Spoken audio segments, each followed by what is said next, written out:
Watermelon mojito બનાવવાની છું. તો આટલું બધું છે મારી પાસે વોટરમેલન, બિકોઝ ઓલરેડી મેં એકવાર આગળ બનાવી દીધું છે, તો આટલું મારી પાસે પણ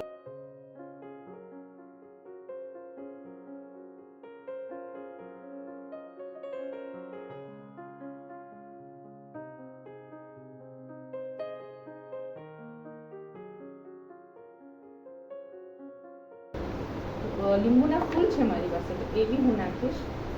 તો એટલો ફૂલ છે.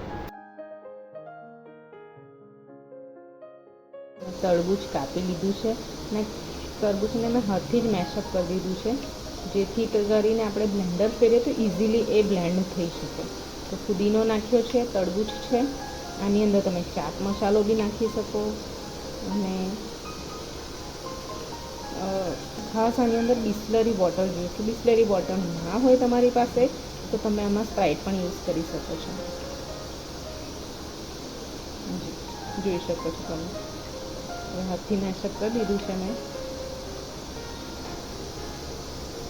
હવે હું એની અંદર બ્લેન્ડર ફેરવીશ.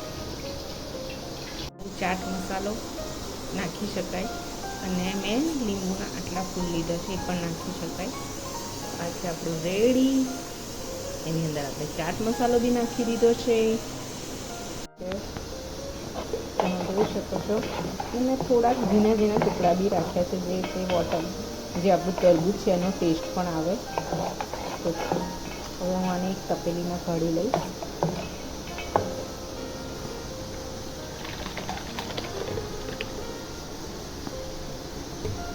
થોડીક જ વારમાં તૈયાર થઈ જશે આપણો મોજીટો.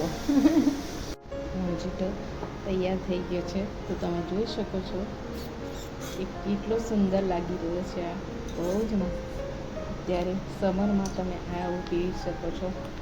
તમારે ત્યાં કોઈ ગેસ્ટ આવે તો તમે એમને પણ બનાવીને પીવડાવી શકો છો. ખાલી આમાં આપણે સ્ટ્રોંગ સોડા નાખવાની હોય છે. તો તમે આને એન્જોય કરો. Thank you.